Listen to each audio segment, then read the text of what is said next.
The last one we'll go into is the CaptainCon GT. So this is James Watkins. Sorry, excuse me, buddy. But let's look at this list from James. So we have a Beastboss on Squigosaur, Captain Badrook, Mozrog Skragbad, Warboss with Follow Me Lads, Warboss with kind of brutal. Interesting that he chose to run Moz and Beastboss and Squigosaur. We've seen that kind of falling out of favor. Yet he brought it back and he has double knobs. So more bosses. Let's see how many knobs he has. He has 3 trucks, what I consider the minimum I'd like to bring, unless I have wagons and stuff. 1 unit of Flash Gitz, only 1 Gretchen unit again. So the guys like me thinking, man, I might need 30 Gretchen. And you've seen a couple guys here only bringing 10. So do what sits you best. I just know what I favor, right? 2 big bricks of knobs, which is, again, where someone who disagrees with me on Grats, we agree on knobs. I really love to see big units of knobs. We see these Custos units. We see these Catans. We see these all these different powered armor armies that we want to have these big units of knobs to use Unbridled Carnage, to fight on death. They become more versatile to be able to hit different units if they're a big unit like this. And they love Gas's lethal ability, so they can even punch up into stuff that has higher toughness than their strength. So knobs are very versatile. 2 10-man units, very unquestionable to be on a list. Very popular. This is one of the archetypes we see a lot of the time. I've written lists like this. Haven't run 20 knobs power claws yet, but wouldn't be objective. And then here he brought 3x3 Squigosaur boys. Great way to kind of keep their points value there because they're still a good trade skirmish. I just wonder, let's say into something like a Screamer Killer for Tyranids, right? It's about 145, I believe. Squigosaur boys hold up in that in 3-man units? No, usually not. Then we have 2 units of Storm boys, right? Love my Storm boys. So let's look into what some of the matchups he went into, Mr. James. So his first matchup, he goes Necrons. And this is, again, the Hyper Crypt Legion. But he actually won this. So we have the Chronomancer, Hexmark Destroyers, Plasmancer, Catan with a Nightbringer, Void Dragon, Luminar Suzeras, Emotech Stormlord.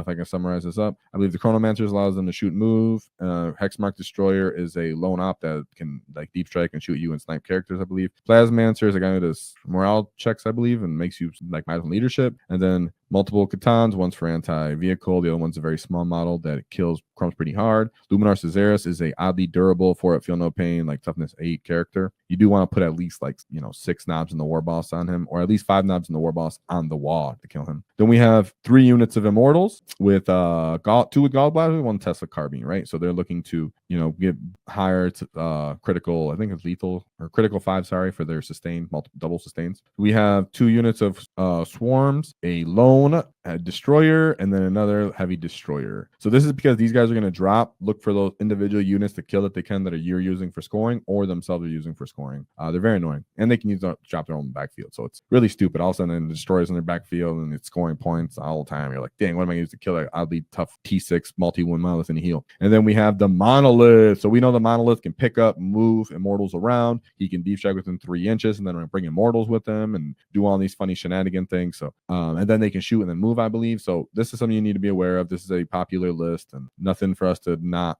be aware of. But again, don't be scared of it because the Necron player messes up. Maybe he's not familiar with how hard Orks crump. You're destroying the Monolith. You're running him over. It really takes a smart Necron player that's familiar with Orks to actually move correctly and not end up getting run over and killed, because they can throw away Catans not understanding that we're one of the few armies that can kill 2 Catans in 1 activation, in 1 phase.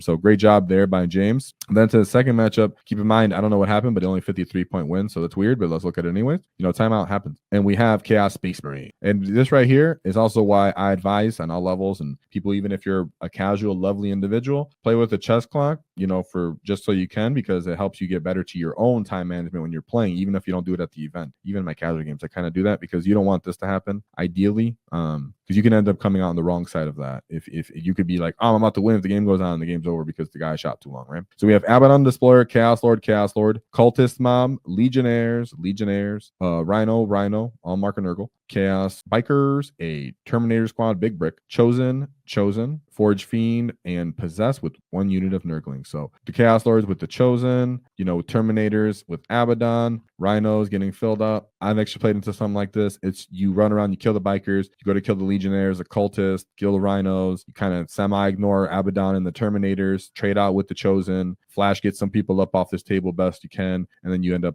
hopefully pulling out the game by that.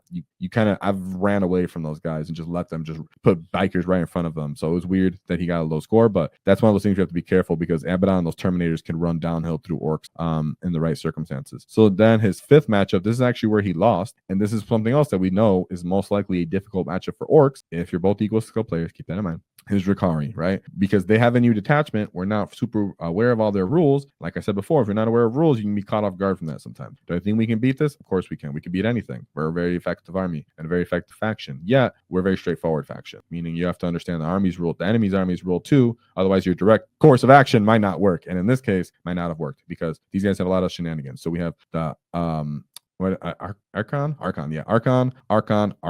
They actually have all the enhancements. I don't remember exact names, but one enhancement doesn't allow you to get Overwatch. One enhancement allows you to what was the other one? Sorry, I have to go over these again to remember them off the top of my head. But the most important one is they can essentially move, disembark, not be Overwatch, and then crump you. So that's important. And I'll look over what the other ones do because they just went off the top of my head. And then he brought Lilith Skragbad. Then we have Kabalite Warriors, Witches, and then the Raider. So many Dark Lances. So Orks as a whole, one, we don't want to see you with a bunch of anti-transport transports lined up against our transports. You're going to line up, pop our trucks for a very effective trade. I mean, our trucks went up in points a little bit. For 15 more points, you get an anti-tank weapon. Interesting, right? They can pop us, disembark us, counter charges, very effective anti-infantry weapons, very good scoring potential, putting their OC where they want it to be. I believe it's a strat where they kill you. Once they kill you, get the move, or that might be actually one of the enhancements. I forgot.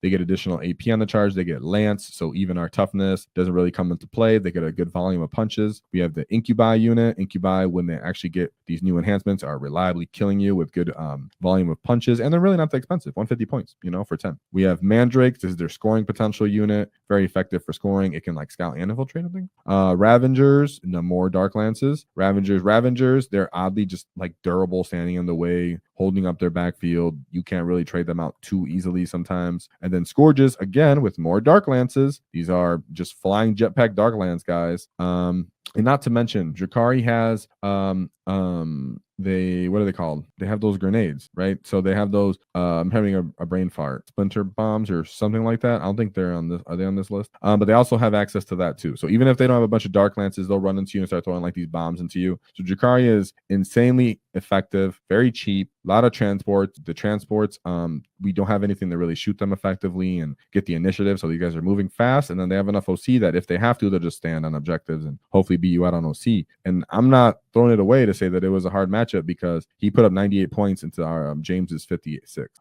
Very hard, and of course the mission comes into play there. But this happens when you come into something you haven't faced before and you're actually seeing it on the table. You're like, whoa, what are you doing? Where are you? Oh, you're everywhere. Oh, okay, yeah, sure. I guess it's a thing. Yeah, sure. So that's funny. Now we have Tyranids. So Tyranids is a faction that I say that like I said, you guys are both skilled, and you're not used to them. It could be a hard matchup for Orks. They have oddly good profiles into us, and now they're cheap enough that they're trading with weird monsters that we don't like to see. So it says 1K Nids, you're weird. But it is Nexus. So Nexus can be hard for us because reduce AP, oddly effective on Orks, if they have the right unit. So let's see what he brought. He has a Death Leaper, Neural Tyrant, and then a Winged Hive Tyrant. Okay. Then we have a unit of Gargoyles. More Gargoyles would be better for him against us. Gargoyles, one of those units, just pick them up off the table best you can. They get in your way, move shenanigans, flash kid them, while you're in the vehicle, stuff like that. Or Stormboy them up, right? Run most Stormboys into them, beat the crap out of them, if you have enough Stormboys on your list. Then we have Biovores for that free scoring. Only one Exocrine, Neurogaunts, Neurolictor, Norn Emissary. So that's effective for a Nexus detachment going into Orks. 2 Ripper Swarms, and then here, 2 Screamer Killers. I spoke about Screamer Killer earlier. 145 points. Tyrannid players are going to try to see if they fit on their list, so expect to see a few. And they're newer models, and 145 is just enough where you're like, I could probably fit that on the list and be a distraction card effect. And then we have a Tyrannofax with the Exos with the acid spray, a very thick. Imagine like how Orks we interpret a battle wagon is not that expensive for its defensive chassis. That's essentially what a Tannerfax is, but it has a flamer for its acid. So very big, thick boy, a lot of wounds.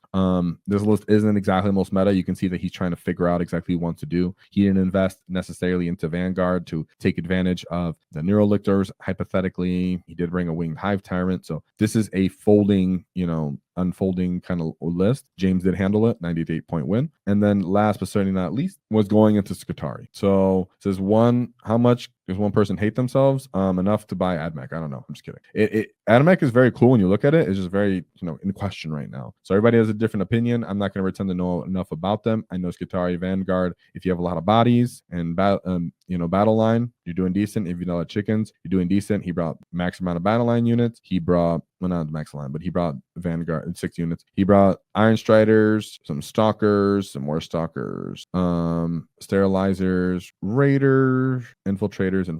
So he did bring a good amount of activations. I just think Orks have, even when you're diminished, your unit shot up and all messed up, 3-4 Orks, with one knob in there, still crump the heck out of a bunch of Skitarii units. It's like playing against Guard, but they have less effective durability and less amount of firepower, so we just kind of run them over. So great job by James for that. Love to see it. Great job by the War Bosses this weekend. So what you guys are doing.